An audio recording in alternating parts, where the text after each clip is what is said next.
Welcome to టీసెట్. ఈ వీడియోలో మనం ప్రభుత్వ పథకాలు గవర్నమెంట్ స్కీమ్స్ గురించి డిస్కస్ చేసుకోబోతూ ఉన్నాం.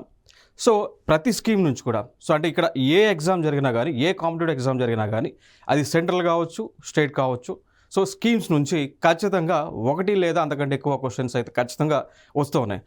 మినిమం 1-2 క్వశ్చన్స్ అయితే ప్రతి ఎగ్జామ్లో కూడా స్కీమ్స్కి సంబంధించి అడుగుతూ ఉన్నారు. కాబట్టి స్కీమ్స్ ఇక్కడ ఇంపార్టెంట్ రోల్ని ప్లే చేస్తూ ఉన్నాయి. వాటిని మనం ఈ వీడియోలో డిస్కస్ చేసుకోబోతూ ఉన్నాం. చూద్దాం మిత్రమా.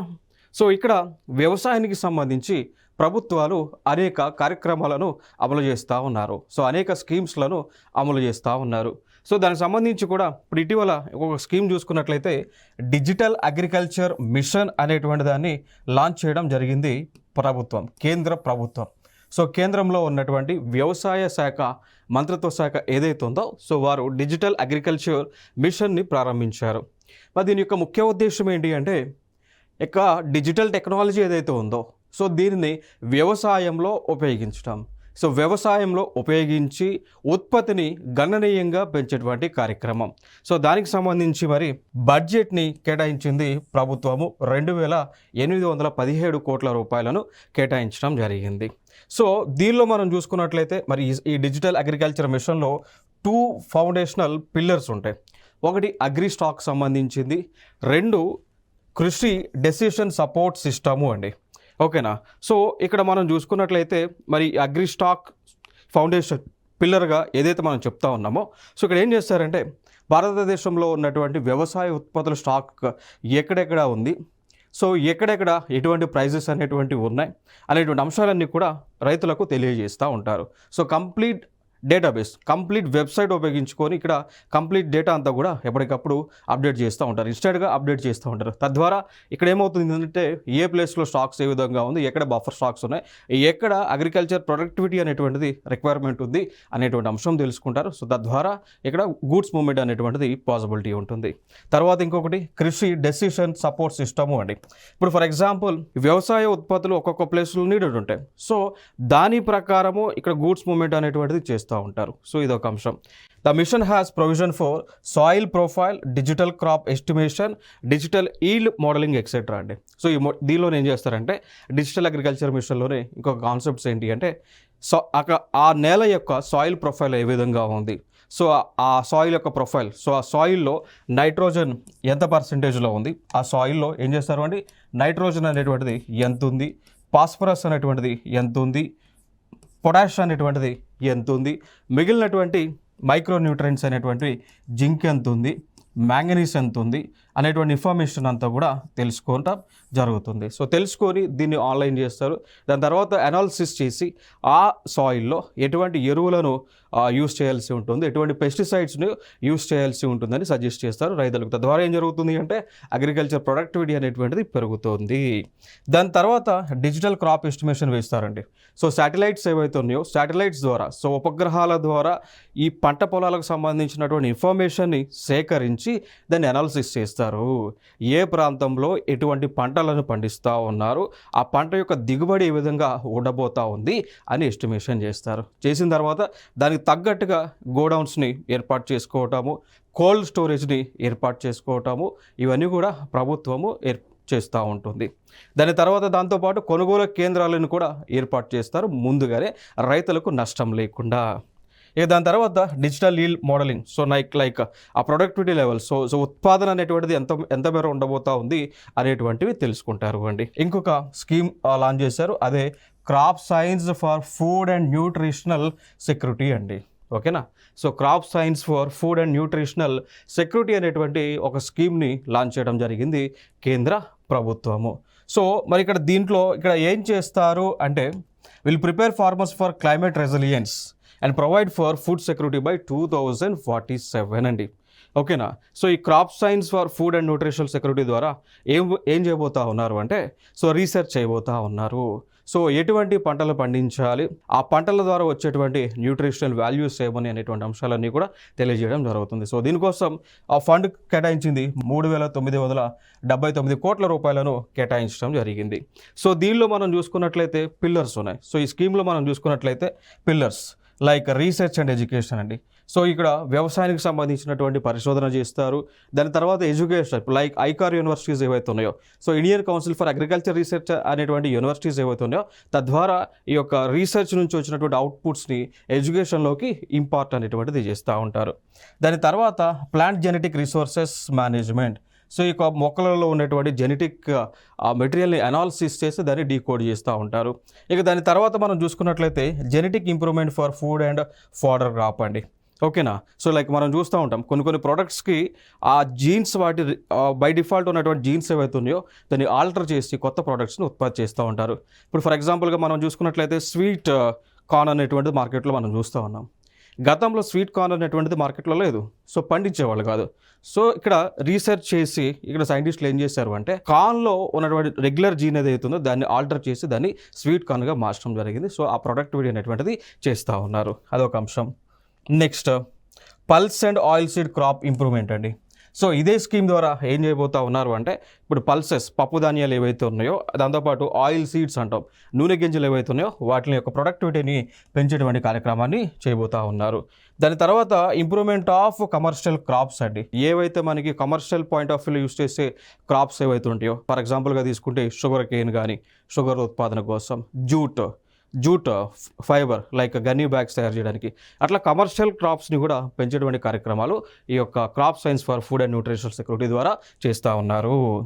Research on insects, microbes and pollinators అండి. సో దాని తర్వాత ఏవైతే క్రిములు కానీ కీటకాలు కానీ ఏవైతే పంటను నాశనం చేస్తూ ఉన్నాయో వాటిపైన ఇక్కడ రీసెర్చ్ అనేటువంటిది చేసి ఇక్కడ ఏం చేస్తారు అండి, దానికి సంబంధించి ఎటువంటి పెస్టిసైడ్స్ అనేటువంటివి తయారు చేస్తూ ఉంటారు.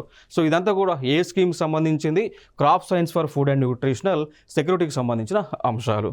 ఇంకా దాని తర్వాత మనం చూసుకుంటే ఇంకొక స్కీమ్ ఉంటుంది, దాన్నే strengthening agriculture education management and social science అని మనం చెప్తూ ఉంటాము.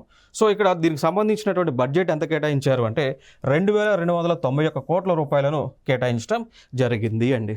సో ఈ బడ్జెట్ ద్వారా ఈ స్కీమ్ కింద ఏం చేస్తారు అంటే ఎవరైతే విద్యార్థులు ఇప్పుడు ఫర్ ఎగ్జాంపుల్ మన ఇండియాలో అగ్రికల్చర్ సంబంధించినటువంటివి ఐకార్ అనేటువంటి ఒక సంస్థ ఉంటుంది, Indian council for agriculture research అంటాం, ఐకార్ అంటాం. సో వీళ్ళ పరిధిలో భారతదేశంలో వివిధ ప్రాంతాలలో అగ్రికల్చర్ యూనివర్సిటీస్ ఉన్నాయి. ఇప్పుడు ఫర్ ఎగ్జాంపుల్గా మనం తీసుకున్నట్లయితే so professor Jaishankar agriculture university అనేటువంటిది రాజేంద్ర నగర్లో ఉంది. క్లియర్ కదా. సో ఇది ఐకార్కి సంబంధించిన యూనివర్సిటీనే కదా. ఇంకా దాని తర్వాత ఇంక ఫర్దర్గా ఇప్పుడు ఫర్ ఎగ్జాంపుల్ పంజాబ్లో చూసుకుంటే లూధియానా ప్రాంతంలో పంజాబ్ అగ్రికల్చర్ యూనివర్సిటీ ఉంటుంది.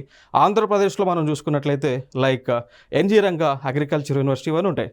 ఇవన్నీ కూడా ఐకార్ పరిధిలోనే ఉన్నటువంటి విశ్వవిద్యాలయాలు. సో ఈ స్కీమ్ ద్వారా ప్రభుత్వం ఏం చేయబోతా ఉన్నది అంటే ఈ ఫండ్ను ఉపయోగించుకొని అక్కడ పరిశోధనలు చేయడానికి ఆస్కారం అనేటువంటిది కల్పిస్తూ ఉంది ప్రభుత్వం. ఓకేనా. సో కొత్తగా రీసెర్చ్ చేస్తారు, దాని రీసెర్చ్ నుంచి ఏదైతే అవుట్పుట్ వస్తుందో సో దాన్ని రియల్గా ఇంప్లిమెంట్ చేస్తుంది ప్రభుత్వం ఈ స్కీమ్ ద్వారా. సో ఇంకొక స్కీమ్ వ్యవసాయానికి సంబంధించిన ఇంకొక స్కీమ్ మనం చూసుకున్నట్లయితే sustainable live stock health and production అని పిలుస్తూ ఉంటాం. సో ఈ స్కీమ్ యొక్క ముఖ్య ఉద్దేశం ఏంటి అంటే భారతదేశంలో ఉన్నటువంటి పశువులు ఏవైతే వ్యవసాయానికి వాడతారో, ఏదైతే పాల ఉత్పత్తి కోసం వాడతారో వాటి యొక్క డెవలప్మెంట్ కోసం ప్రభుత్వం ఈ స్కీమ్ లాంచ్ చేశారు. దీనికోసం కూడా 1702 కోట్ల రూపాయలను కేటాయించడం జరిగింది అండి. సో దీనిలో ఏం చేస్తారు అంటే ఈ యొక్క పశువులు ఏవైతే ఉన్నాయో, అనిమల్స్ ఏవైతే ఉన్నాయో, వెటర్నరీకి చెందినటువంటి అనిమల్స్ ఏవైతే ఉన్నాయో వాటిపైన పరిశోధన చేసి వాటి యొక్క ఆరోగ్యం ఏ విధంగా ఉంది, సో ఎటువంటి ఆ disease like foot mouth disease అంటాం, పశువులకి జనరల్గా ఫుట్ అండ్ మౌత్ డిజీజ్ వస్తూ ఉంటాయి. సో అట్లాంటి వ్యాధులు ఏ విధంగా వస్తావు అనే దానికి కారణాలు ఏంటి, వాటిని క్యూర్ చేయడానికి ఎటువంటి చర్యలు తీసుకోవాలి, ఇవన్నీ కూడా ఈ స్కీమ్ కిందనే చేస్తారు అండి. దాని తర్వాత డైరీ ప్రొడక్షన్ సంబంధించి సో పాల ఉత్పత్తికి సంబంధించి పాల ఉత్పత్తిలో తీసుకురావాల్సినటువంటి చర్యలు ఏవైతే ఉన్నాయో అవన్నీ కూడా ఈ ఫండ్ కిందనే ఈ స్కీమ్ కిందనే చేస్తూ ఉంటారు. ఇంకా దాని తర్వాత మనం చూసుకున్నట్లయితే animal genetic resources management production and improvement అండి. ఇప్పుడు యానిమల్స్ ఇప్పుడు ఫర్ ఎగ్జాంపుల్గా తీసుకుంటే హర్యానా నుంచి గేదెలు లేదా ఆవులు తీసుకొస్తూ ఉంటారు, మొర్రా జాతికి సంబంధించిన గేదెలు. సో హర్యానా నుంచి తీసుకొస్తూ ఉంటారు. మన ప్రాంతాల్లో కూడా వివిధ జాతులకు చెందినటువంటి ఆవులు గేదెలు అనేటువంటివి ఉన్నాయి. సో ఈ స్కీమ్ కింద ఏం చేస్తారు అంటే ఏదైతే మనకి రకరకాల సంబంధించిన జాతులు ఏవైతే ఉన్నాయో వాటిలో ఉన్నటువంటి జెనెటిక్ మెటీరియల్ని డీకోడ్ చేస్తారు. సో ఈ స్కీమ్ కిందనే చేస్తారు అండి. దాని తర్వాత animal nutrition and small nutrient production and development చేస్తారు. సో లైక్ ఇప్పుడు యానిమల్ యొక్క న్యూట్రిషన్, ఫర్ ఎగ్జాంపుల్ పాలలో మనకి హై ప్రోటీన్ వాల్యూస్ రావాలి అనుకోండి, దానికి సంబంధించి ఏం చేయాలనేటువంటి ఆలోచనలు చేస్తారు. ఓకేనా. సో ఇవన్నీ కూడా sustainable live stock health and production management కింద గవర్నమెంట్ ఆఫ్ ఇండియా లాంచ్ చేసినటువంటి స్కీమ్ అండి. ఇక తర్వాత మనం చూసుకున్నట్లయితే ఇంకొక స్కీమ్ ఉంటుంది, sustainable development of horticulture. So మనందరికీ తెలుసు హార్టికల్చర్ అంటే ఏంటి అండి, పండ్ల తోటలను పెంచటము, పువ్వుల తోటలను పెంచటము, స్పైసెస్ని పెంచటము, గార్డెన్స్ని పెంచటము. ఓకేనా. సో ఇవన్నీ కూడా హార్టికల్చర్ కింద వస్తూ ఉంటాయి. సో దీనికి కూడా హార్టికల్చర్ డెవలప్మెంట్ కోసం కూడా కేంద్ర ప్రభుత్వం 1129 కోట్ల రూపాయలను కేటాయించడం జరిగింది. సో దీని యొక్క ముఖ్య ఉద్దేశం ఏంటి అంటే హార్టికల్చర్ ఏవైతే క్రాప్స్ ఉన్నాయో, సో హార్టికల్చర్కి సంబంధించిన క్రాప్స్ ఏవైతే ఉన్నాయో అంటే పండ్ల తోటలో లేదా పువ్వుల తోటలో స్పైసెస్ హబ్స్ ఏవైతే ఉన్నాయో వాటిని డెవలప్మెంట్ కోసం చేస్తారు. ఇంకా ఫర్ ఎగ్జాంపుల్గా తీసుకుంటే జనరల్గా మనకి ఎక్కువగా ఈ రబ్బర్ అనేటువంటిది ఎక్కువగా పండిస్తూ ఉంటారు. రబ్బర్ కానీ బ్యాంబోస్ కానీ మిగిలినటువంటి క్రాప్స్ యొక్క డెవలప్మెంట్ ఈ స్కీమ్ కింద చేస్తారు అంది. దాని తర్వాత వెజిటేబుల్ కూరగాయలు పండించేటువంటిది కూడా మనకి హార్టికల్చర్ పరిధిలోకే వస్తూ ఉంటుంది. సో వెజిటేబుల్స్ కానీ ఈవెన్ మష్రూమ్స్ కానీ, దాని తర్వాత మెడిసిన్స్కి సంబంధించినటువంటి మెడిసినల్ ప్లాంట్స్ కానీ, అరోమాటిక్ ప్లాంట్స్ కానీ, స్పైసెస్ కానీ, చిన్న చిన్న ప్లాంటేషన్ మొక్కలు లైక్ ఇవన్నీ కూడా హార్టికల్చర్ పరిధిలోకి వస్తాయి. సో ఇట్లా డెవలప్మెంట్ చేయడానికి ప్రభుత్వం తీసుకొచ్చినటువంటి పథకమే సస్టైనబుల్ డెవలప్మెంట్ ఫర్ అగ్రికల్చర్ అనేటువంటిది. దాని తర్వాత ఇంకొక స్కీమ్ ఉంది, strengthening of Krishi Vigyan Kendras with an outlay of 1202 crores అండి. సో ఇక్కడ మన భారతదేశంలో చూసుకున్నట్లయితే వివిధ ప్రాంతాలలో కృషి విజ్ఞాన కేంద్రాస్ కేవీకేస్ అనేటువంటివి కేంద్ర ప్రభుత్వం ఏర్పాటు చేయడం జరిగింది. సో ఈ కేంద్ర ప్రభుత్వం ఏర్పాటు చేసినటువంటి కృషి విజ్ఞాన కేంద్రాస్లో ఏం చేస్తారు అంటే రైతులకు సంబంధించి ఎట్లా డెవలప్మెంట్స్ తీసుకురావాలి, ఎటువంటి పంటలను పండించాలని వీరు అవేర్నెస్ క్యాంప్స్ పెడుతూ రైతులకు సజెషన్స్ అనేటువంటివి చేస్తూ ఉంటారు. ఓకేనా. సో వీళ్ళు గ్రామీణ ప్రాంతాల్లో సెంటర్స్ని ఏర్పాటు చేసుకోవడం జరిగింది. ఇప్పుడు ప్రభుత్వం ఏం చేసింది, వీటిని ఇంకా డెవలప్మెంట్ చేయబోతూ ఉంది. దాని తర్వాత ఇంకొక అంశం మనం చూస్తే national natural resource management with an outlay of 1115 crores అండి. సో న్యాచురల్ రిసోర్సెస్ సంబంధించి సహజ వనరులను అభివృద్ధి చేయడానికి కూడా ప్రభుత్వము ఇక్కడ మనకి అదే యొక్క సహజ వనరుల యొక్క మేనేజ్మెంట్ కోసం కూడా ప్రభుత్వము 1115 కోట్ల రూపాయలను కేటాయించడం జరిగింది. సో ఇవన్నీ కూడా రీసెంట్గా వ్యవసాయానికి సంబంధించి రైతుల కోసం ప్రభుత్వం లాంచ్ చేసినటువంటి పథకాలు. సో ఇవి కాకుండా ప్రొమినెంట్ స్కీమ్స్ ఉన్నాయి. లైక్ మనం చూసుకున్నట్లయితే ప్రధానమంత్రి కిసాన్ అనేటువంటి ఒక ఇంపార్టెంట్ స్కీమ్ అయితే ఉన్నది. క్లియర్ కదా. సో దీని యొక్క ఫుల్ ఫామ్ కూడా మనకి చాలా ఇంపార్టెంట్, నేర్చుకోవాలి. సో పిఎం అంటే జనరల్గా బై డిఫాల్ట్ ప్రధానమంత్రి, కిసాన్ అంటే దీని యొక్క ఫుల్ ఫామ్ చూస్తే కిసాన్, కేఐలో కిసాన్, ఎస్ అంటే సమ్మాన్, ఎస్ అంటే సమ్మాన్, ఎన్ అంటే నిధి అండి. ఓకేనా. సో కేంద్ర ప్రభుత్వము మినిస్ట్రీ ఆఫ్ అగ్రికల్చర్ ద్వారా కేంద్ర ప్రభుత్వం ప్రతి సంవత్సరము కూడా రైతులకు 3 విడతలలో 6,000 రూపాయలను ఇస్తూ ఉంది అండి. సో ఈ 3 విడతలలో సో ఒక్కొక్క విడతలో 2,000 రూపాయల లెక్క. సో 2000 2000 2000 2000 సో ఈ విధంగా సో కేంద్ర ప్రభుత్వం రైతులకు, భారతదేశంలో ఉన్నటువంటి రైతులందరికీ కూడా ఎవరికైతే పట్టాలు కలిగి ఉంటాయో సో వారందరికీ కూడా ప్రతి సంవత్సరం 6,000 రూపాయలు 3 విడతలలో ఇస్తూ ఉన్నారు. 2,000 2,000 2,000 ఫర్ ఎగ్జాంపుల్గా తీసుకుంటే ఈ 2,000 వచ్చేసి మే నెలలో ఇస్తూ ఉన్నారండి. సో ఎప్పుడైతే మనకి ఖరీఫ్ సీజన్ అనేటువంటిది స్టార్ట్ అవుతుందో భారతదేశంలో ఆ టైంలో 2,000 ఇస్తూ ఉంది కేంద్ర ప్రభుత్వం. దాని తర్వాత మే నెల అయిపోయిన తర్వాత లైక్ మనకి జనవరిలో ఇస్తూ ఉన్నారు. సో జనవరిలో 2,000 రూపాయలను ఇస్తూ ఉన్నారు. దాని తర్వాత ఇది కొంచెం అటు ఇటుగా అవుతూ ఉంటుంది. మార్చ్ ఆ టైంలో మిగిలినటువంటి డబ్బులను ఇస్తూ ఉన్నారు. సో ఇక్కడ ఈ 2000 మేలో కానీ జూన్లో కానీ కేంద్ర ప్రభుత్వం ఇస్తూ ఉంది అండి. ఓకేనా. సో ఈ విధంగా అయితే ఇస్తూ ఉన్నారు. సో దీనికి తోడు రాష్ట్ర ప్రభుత్వాలు అడిషనల్గా కొంత అమౌంట్ ఇస్తూ ఉన్నారు. ఓకేనా. సో రాష్ట్ర ప్రభుత్వాలు రైతు భరోసానో లేకపోతే ఇంకొక పేర్లతో వివిధ రాష్ట్రాల్లో లైక్ ఒడిశాలో కలి అనేటువంటి పేరుతో ఈ అమౌంట్కి అడిషనల్గా కొంత అమౌంట్ని అయితే ఇస్తూ ఉన్నారు. ఓకేనా. సో ఇది ఇక్కడ ఇంపార్టెంట్ అయినటువంటి అంశాలు. ఇక దాని తర్వాత ఇంకొక స్కీమ్ మనం చూసుకున్నట్లయితే ఉన్నతి 2024 అనేటువంటి స్కీమ్ అండి, కేంద్ర ప్రభుత్వం లాంచ్ చేయడం జరిగింది.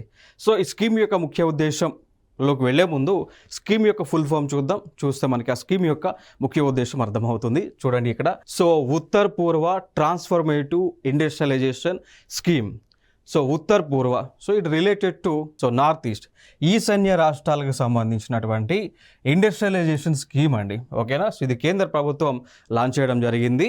సో ఇది 2024 నుంచి దాదాపు 2034 వరకు కూడా ఈ స్కీమ్కి సంబంధించి ఇంప్లిమెంటేషన్ జరుగుతూ ఉంటుంది భారతదేశంలో ఈశాన్య రాష్ట్రాలు అనగా అస్సాము, మణిపూరు, మిజోరాము, త్రిపుర లాంటి రాష్ట్రాలలో. ఓకేనా. సో మయన్మార్ అనేటువంటిది ఇంకొక దేశం, మన పక్కనే ఉన్నటువంటి దేశం. ఓకే. సో ఇక్కడ ఈశాన్య రాష్ట్రాలపైన ఫోకస్ చేసి ఈ స్కీమ్ని కేంద్ర ప్రభుత్వం లాంచ్ చేయడం జరిగింది. ఇది ఒక ఇంపార్టెంట్ ఇన్ఫర్మేషన్ ఇక్కడ.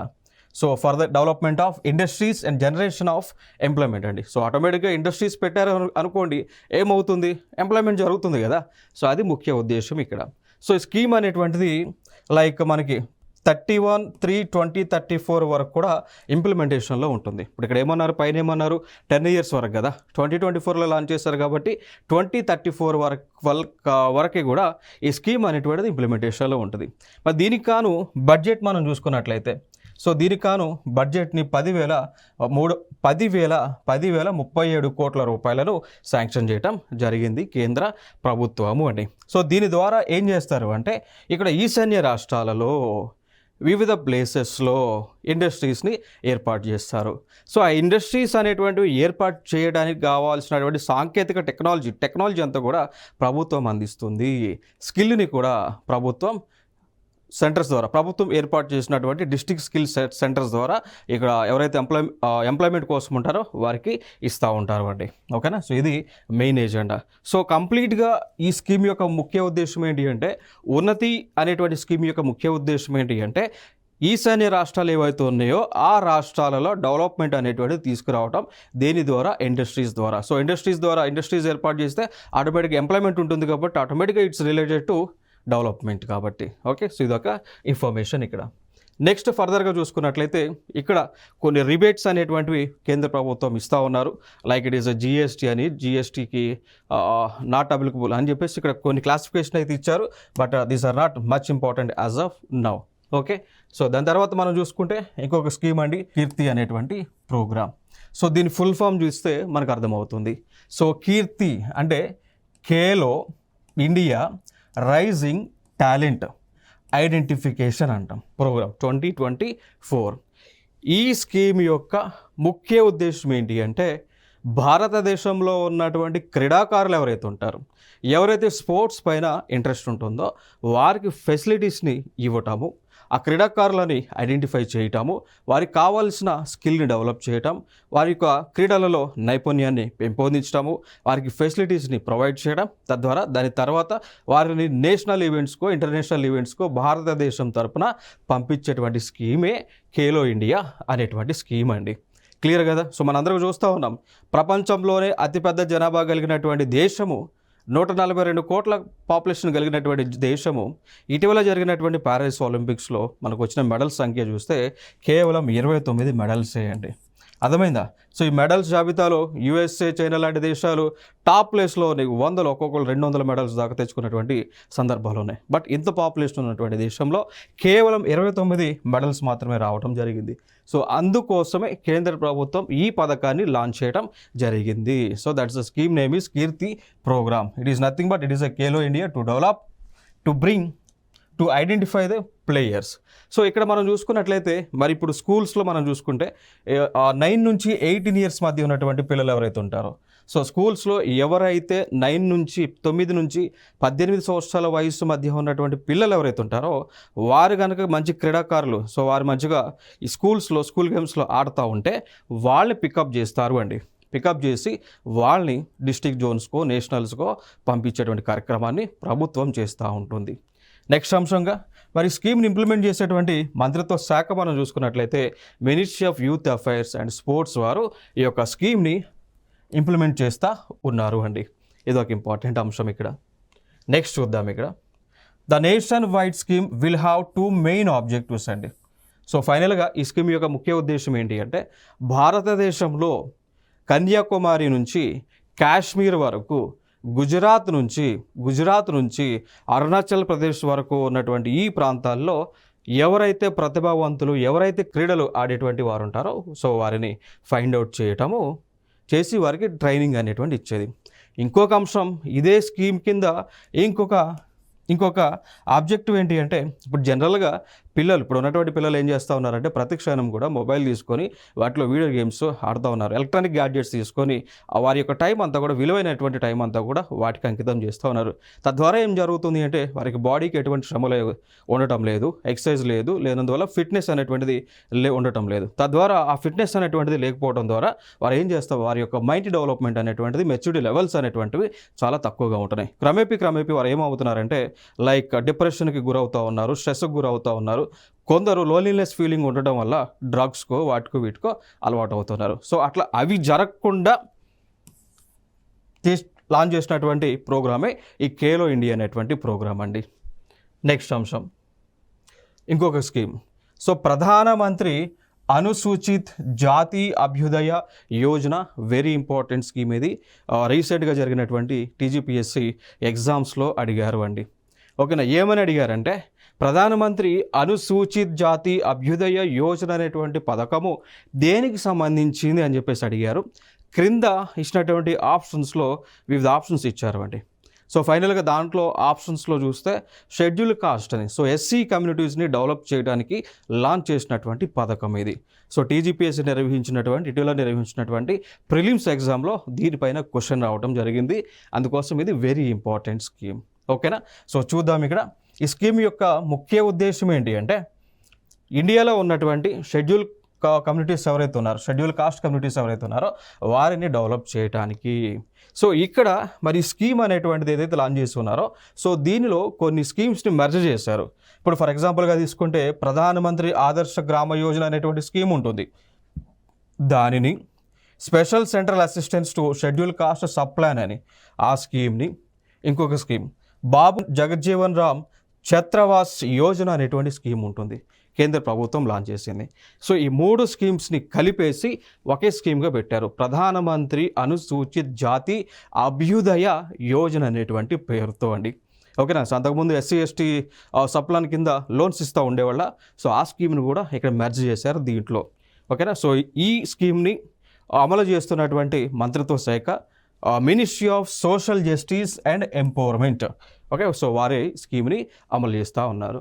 నెక్స్ట్ అంశం చూసుకున్నట్లయితే ఇంకొక స్కీమ్ అండి, మిషన్ ఉత్కర్ష్ అనేటువంటి స్కీము.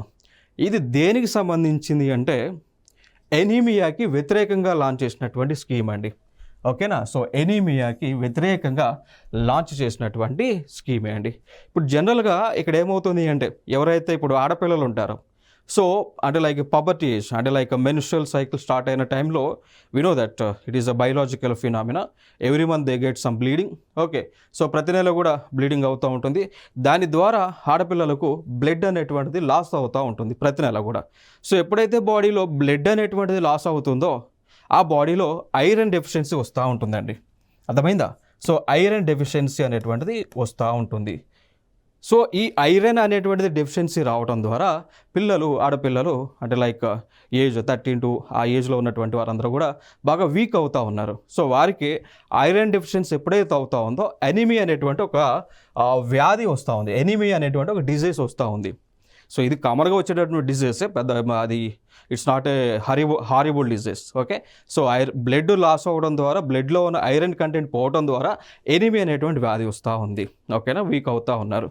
సో దానికి అగెనిస్ట్గానే కేంద్ర ప్రభుత్వం ఏం చేసింది అంటే మిషన్ ఉత్కర్ష్ అనేటువంటి ఒక స్కీమ్ని లాంచ్ చేయడం జరిగింది. ఓకేనా, సో ఇదొక ఇంపార్టెంట్ అంశం. సో దీనికి సంబంధించి ఏం చేస్తారు అంటే ఆడపిల్లలకు ఐరన్ ట్యాబ్లెట్స్ని, ఫాలిక్ యాసిడ్ ట్యాబ్లెట్స్ని, విటమిన్ ట్యాబ్లెట్స్ని, డీవార్మింగ్ ట్యాబ్లెట్స్ని ప్రభుత్వం ఉచితంగా పాఠశాలల్లో అందిస్తూ ఉంది అండి. ఓకేనా, సో ఇది ఇంపార్టెంట్ అంశం. నెక్స్ట్ అంశంగా మనం చూసుకున్నట్లయితే ఈ స్కీమ్లోనే ఏం చేస్తూ ఉన్నారు అంటే వివిధ ప్లేసెస్లో లైక్ ఆస్పిరేషనల్ డిస్ట్రిక్ట్స్ ఏవైతే ఉన్నాయో సో లైక్ మన భారతదేశంలో దాదాపు ఈ ఆస్పిరేషనల్ డిస్ట్రిక్ట్స్ ఏవైతే ఉన్నాయో సో వాటిల్లో ఏం చేస్తూ ఉన్నారు, ఈ యొక్క ముందుగా పైలట్ ప్రాజెక్ట్ కింద ఈ యొక్క మిషన్ ఉత్కర్ష అనేటువంటి ఆ ప్రోగ్రామ్ లాంచ్ చేసి వాళ్ళందరికీ కూడా కావాల్సినటువంటి ఆ మెడికల్ ట్రీట్మెంట్ అనేటువంటిది ప్రభుత్వం ఇస్తూ ఉంది. సో ఇనిషియల్గా మనం చూసుకున్నట్లయితే అస్సాము, ఛత్తీస్గఢ్, జార్ఖండ్, మహారాష్ట్ర, రాజస్థాన్ లాంటి ప్రాంతాలలో ఈ యొక్క స్కీమ్ని లాంచ్ చేయడం జరిగింది. ఇక దాని తర్వాత చూసుకున్నట్లయితే ఇంకొక స్కీమ్ ఉంటుంది, జన్మన్ అనేటువంటి ఒక స్కీమ్ అండి. ప్రధానమంత్రి జన్జాతి ఆదివాసీ న్యాయ మహా అభియాన్ అనేటువంటి స్కీమ్. సో ఈ స్కీమ్ యొక్క ముఖ్య ఉద్దేశం ఏంటి అంటే భారతదేశంలో ఉన్నటువంటి పర్టికులర్లీ వల్నరబుల్ ట్రైబల్ గ్రూప్స్ ఎవరైతే ఉన్నారో వారి డెవలప్మెంట్ కోసం లాంచ్ చేసినటువంటి స్కీమ్ అండి. ఓకేనా? సో వారి డెవలప్మెంట్ కోసం లాంచ్ చేసినటువంటి స్కీమ్.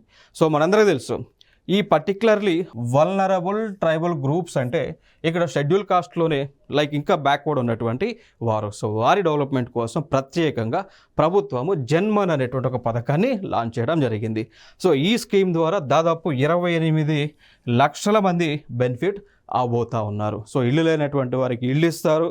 ఎవరైనా నార్మల్ హ్యాబిటేషన్స్లోకి వస్తే అంటే ఇప్పుడు మనం ఎక్కడైతే నివసిస్తూ ఉన్నామో మనతో కలిసి నివసించడానికి ఎవరైనా ఇంట్రెస్ట్ చూపిస్తే వారికి రీలొకేషన్ చేస్తూ ఉంటారు, ఫెసిలిటీస్ని ప్రొవైడ్ చేస్తారు ఈ స్కీమ్ ద్వారా.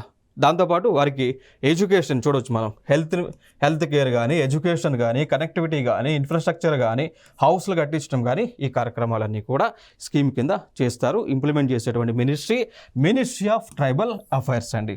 ఓకేనా? సో ఇది ఇక్కడ ఇంపార్టెంట్ ఇన్ఫర్మేషన్.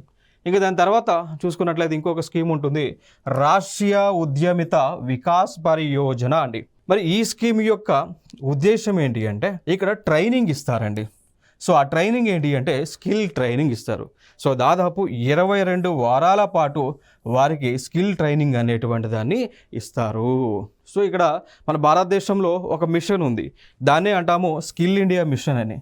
సో ఈ స్కిల్ ఇండియా మిషన్ ద్వారా ట్రైనింగ్ ఇస్తారు, బట్టలు తయారు చేయడము, బుట్టలు అల్లడము, మిషన్ కుట్టేటువంటి ఏదైతే ఉందో సో మిషన్ టైలరింగ్ వర్క్, అట్లా లైక్ హ్యాండీక్రాఫ్ట్కి సంబంధించినటువంటి టైపింగ్, కంప్యూటర్కి సంబంధించిన డిటిపి వర్క్, సాఫ్ట్వేర్ డిజైన్, ఇవన్నీ కూడా నేర్పిస్తారు ఈ ప్రోగ్రాం ద్వారా. ఏ ప్రోగ్రాం? రాష్ట్రీయ ఉద్యమిత వికాస్ పరియోజన అనేటువంటి ప్రోగ్రాం ద్వారా అండి. ఇక దాని తర్వాత మనం చూసుకున్నట్లయితే మరి స్కీమ్ యొక్క ముఖ్య ఉద్దేశం ఏంటి అంటే స్కిల్ ట్రైనింగ్ ఇచ్చి స్కిల్ లేనటువంటి వారికి, అన్స్కిల్డ్గా ఉన్నటువంటి వారిని స్కిల్ ప్రొవైడ్ చేసి స్కిల్డ్ వర్క్ ఫోర్స్గా తయారు చేసి వారికి ఎంప్లాయ్మెంట్ క్రియేట్ చేస్తారు. దానితో పాటు వారితోనే కొందరితో చిన్న స్టార్టప్స్ పెట్టించి ఇంకా మిగిలిన వారిని ఎంటర్ప్రెన్యూర్స్గా మార్చి మిగిలినటువంటి వారికి ఎంప్లాయ్మెంట్ని అందించేటువంటి బాధ్యతను తీసుకుంటారు అండి. ఓకేనా? సో మరి ఈ యొక్క పథకాన్ని ఇంప్లిమెంట్ చేస్తున్నది స్కిల్ డెవలప్మెంట్ అండ్ ఎంటర్ప్రెన్యూర్షిప్ మంత్రిత్వ శాఖ వారు ఈ పథకాన్ని అమలు చేస్తూ ఉన్నారు. ఓకేనా? సో ఇవి స్కీమ్స్కి సంబంధించినటువంటి ఇన్ఫర్మేషన్. సో నెక్స్ట్ వీడియోలో మరికొత్త సరికొత్త అంశాలతో మీ ముందుకు రావడం జరుగుతుంది. Thank you so much.